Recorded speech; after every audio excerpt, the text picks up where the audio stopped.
very good presentation. Have provoked some ideas for discussion with you. So are we really knowing how to take men and boys serious and involve them seriously in our program? Is it possible to involve really men and boys seriously in our program? What experiences, what comments, what questions do you have? So please, the floor is open for questions or debate. Yeah. I have two comments or questions. The first one is to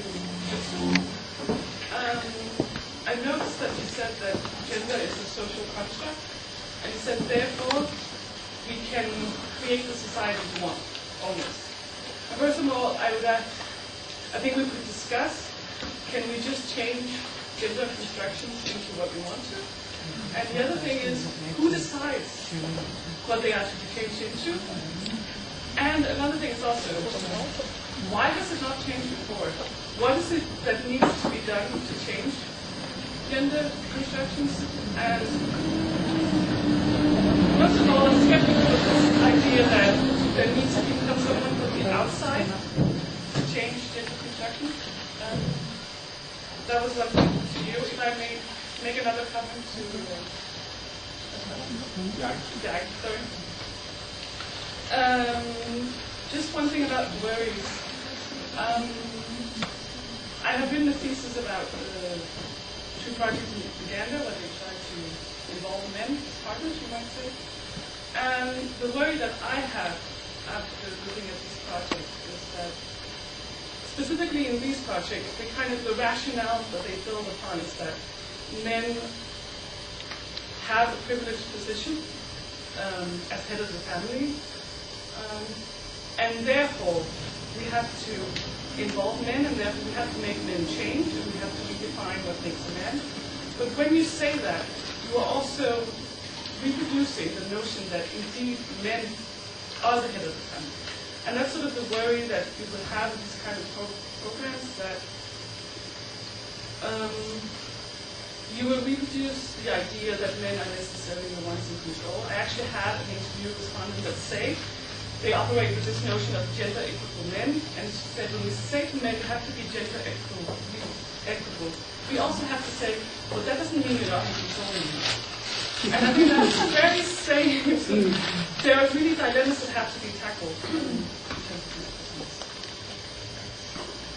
I suggest we take a few questions before you answer. Yeah. My name is Sita. I work with Save the Children Denmark. I took over from Bjarke, by the way. Anyway, I wanted to ask how concretely it's mostly how concretely are you actually trying to change the gender roles? I mean, we saw that picture of the men doing the coffee ceremony, which is, if you know Ethiopia, this is really very provocative picture. But are there any other examples that you could tell us about how you are concretely working with this? Also, what's in it for them? I mean, why do they want to join these? Why do they want to change their behaviors, their usual ways, what's in it for them and what's in it for their families? Because one thing is for the young boy or man himself to be supporting and to say, okay, I really want to change some things. But how to get the family to understand that this boy is supposed to do the coffee ceremony? I mean, I had long, endless discussions even about why men shouldn't cook in Ethiopia. And even the most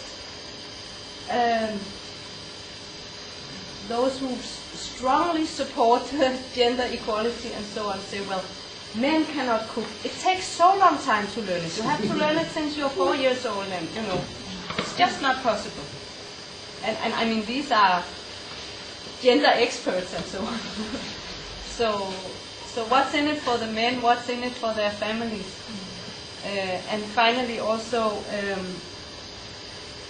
Bjarke talked about that it's very important to do the analysis of what is a real man. If we want to do a good program, then we need to do this analysis as part of our gender analysis, I guess.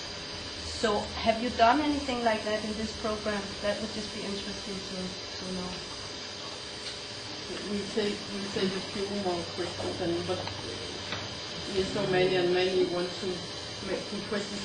Could I ask you to try to be a little bit brief in your questions? I think it was down. Thank you. My name is Asger. I come from UNFPA. I want to ask, well, first of all, I want to thank you for great presentations. I have always stated, and I will continue to state, that the best investment we can do is in women's health and education. But I think this is very, very important. But we cannot do it without the men. I want to ask both of you, Etsu on the micro level and Bjarke on the macro level. Being an economist, I'm thinking of the finances of this. And if we don't have tons and endless rows of funding, what is the best way of investing? At the micro level, like how would you spend the funds you would have in Ethiopia, and Bjarke at the macro level? The best way of investing, since we don't have enough to do everything. And you can't put them.